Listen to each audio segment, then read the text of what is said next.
아멘. 오늘 함께 나눌 말씀은 사도행전 16장 25절부터 34절까지의 말씀입니다. 거룩하신 하나님의 말씀을 제가 봉독하겠습니다. 한밤중에 바울과 실라가 기도하고 하나님을 찬송하며 죄수들이 듣더라. 이에 갑자기 큰 지진이 나서 옥토가 움직이고 문이 곧 다 열리며 모든 사람의 매인 것이 다 벗어진지라. 간수가 자다가 깨어 옥문들이 열린 것을 보고 죄수들이 도망한 줄 생각하고 칼을 빼어 자결하려 하거늘 바울이 크게 소리질러 이르되 내 몸을 상하지 말라. 우리가 다 여기 있노라 하니 간수가 등불을 달라고 하며 뛰어들어가 무서워 떨며 바울과 실라 앞에 엎드리고 그들을 데리고 나가 이르되 선생들이여 내가 어떻게 하여야 구원을 받으리이까 하거늘 이르되 주 예수를 믿으라. 그리하면 너와 내 집이 구원을 받으리라 하고 주의 말씀을 그 사람과 그 집에 있는 모든 사람에게 전하니라. 그 밤 그 시각에 간수가 그들을 데려다가 그 맞은 자리를 씻어주고 자기와 그 온 가족이 다 세례를 받은 후 그들을 데리고 자기 집에 올라가서 음식을 차려주고 그와 온 집안이 하나님을 믿음으로 크게 기뻐하니라. 아멘. 오늘 선포되는 말씀이 여러분 모두에게 은혜의 말씀이 되기를 주님의 이름으로 축복합니다. 프랑스의 유명한 수학자이자 신학자였던 파스칼, 다들 아시죠? 이 사람이 젊어서부터 병이 있었습니다. 결국 그 병으로 인해서 일찍 죽게 되죠. 그런데 파스칼이 죽기 얼마 전에 마지막으로 두 가지를 기도했다고 합니다. 첫째, 이 질병의 고난 앞에서 믿지 않는 자처럼 행동하지 않게 하옵소서. 둘째, 이 고난을 이해하려고 하지 않겠습니다. 다만 하나님을 찬송할 뿐입니다. 여러분, 우리는 하나님의 뜻과 계획을 다 알지 못합니다. 피조물이 창조주의 뜻을 다 아는 건 불가능하죠. 인생을 살다 보면, 신앙의 여정을 걷다 보면 때로는 도저히 이해할 수 없는 상황, 억울해서 죽을 것 같은 상황 가운데 놓일 때도 있다는 것입니다. 왜 없겠어요? 살다 보면 별일을 다 겪는데요. 그럼에도 불구하고 하나님의 자녀들은 모든 상황에서 God is good, God is always good. 하나님은 선하십니다. 하나님은 언제나 선하십니다를 고백하며 믿음으로 반응해야 된다는 것입니다. 그렇게 믿음으로 반응하며 한 걸음 한 걸음 걸어가면 하나님은 하나님의 뜻과 하나님의 계획을 하나씩 하나씩 우리에게 보여주신다는 것이죠. 결국 고난 속에 담겨 있는 하나님의 선하신 뜻을 알게 된다는 것입니다. 사랑하는 여러분, 신앙은 하나님을 이해하는 것이 아니라 하나님을 신뢰하는 것입니다. 마음에 꼭 기억하셔야 돼요. 신앙은 이해의 문제가 아니라 신뢰의 문제입니다. 이것이 흔들리면 쉽게 낙심하고 실망하고 무너지게 되는 거예요.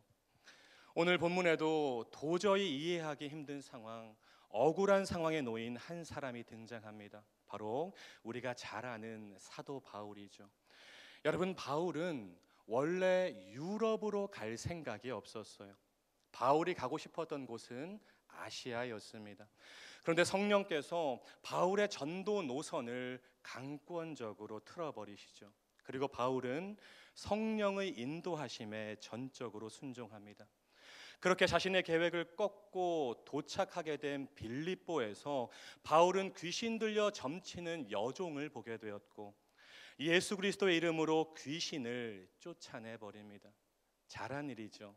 칭찬받을 일이죠. 상받을 일입니다. 그런데 억울하게도 귀신을 쫓아내고 여종을 치료한 결과는 감옥행이었다는 것입니다.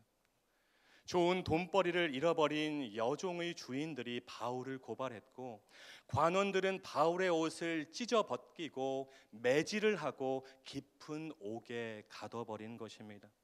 발에는 착고를 채웠어요. 억울하고 답답한 상황입니다. 선한 일을 하다가 고난의 중심에 놓이게 된 것이죠.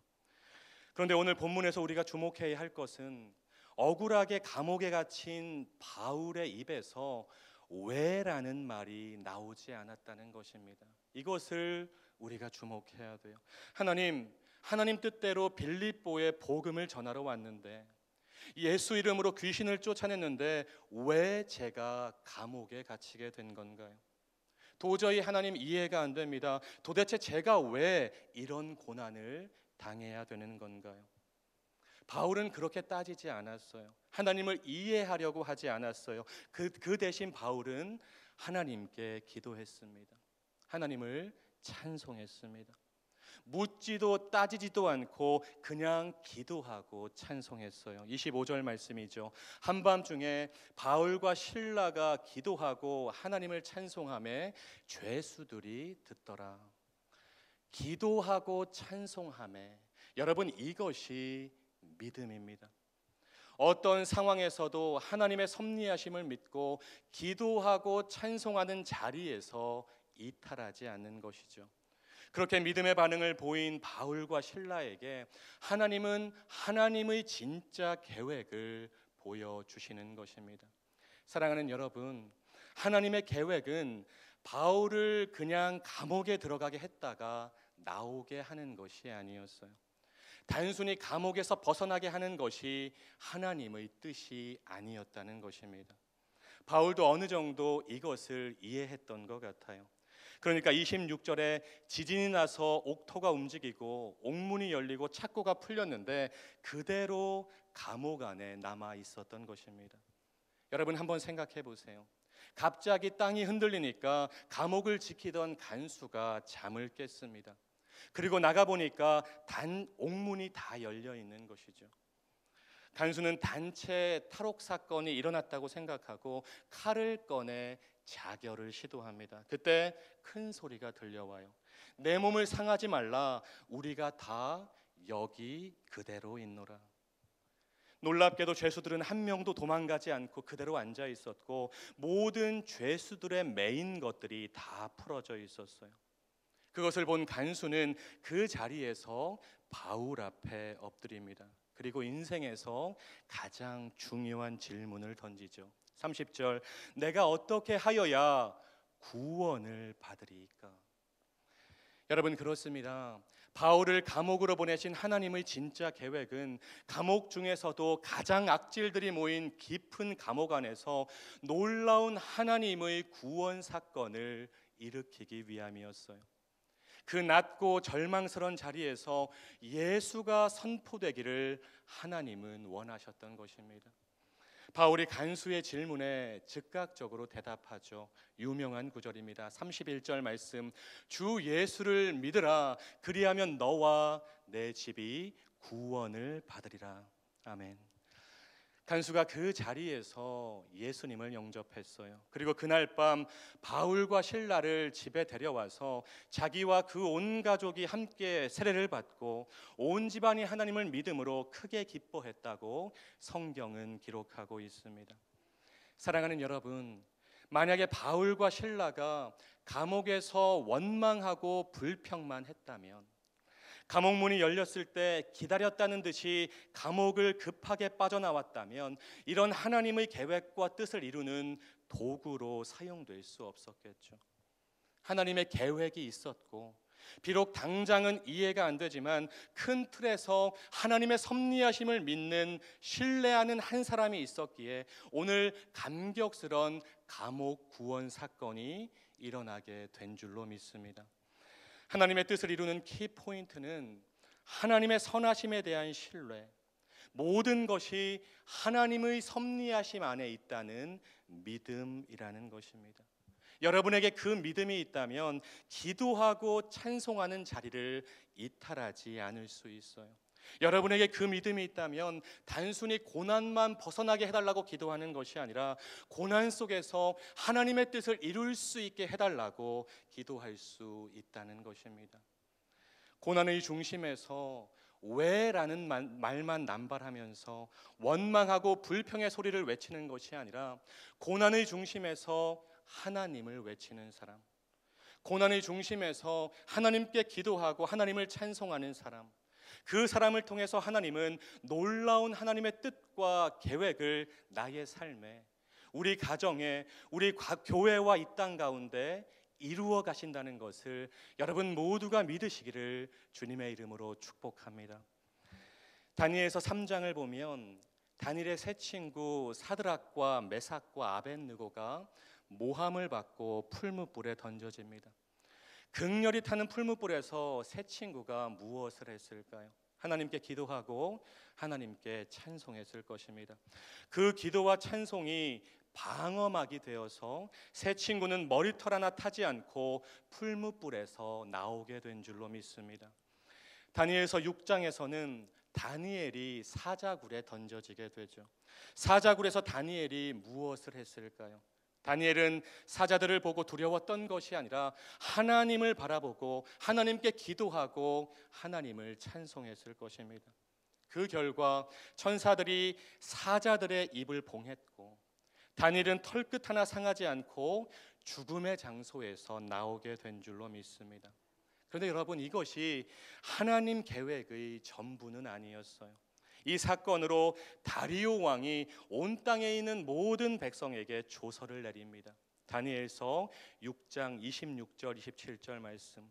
내가 이제 조서를 내리노라. 내 나라 관할 아래에 있는 사람들은 다 다니엘의 하나님 앞에서 떨며 두려워할지니 그는 살아계시는 하나님이시요 영원히 변하지 않으시리시며 그의 나라는 멸망하지 아니할 것이요 그의 권세는 무궁할 것이며 그는 구원도 하시며 건져내기도 하시며 하늘에서든지 땅에서든지 이적과 기사를 행하시는 이로써 다니엘을 구원하여 사자의 입에서 벗어나게 하셨음이라.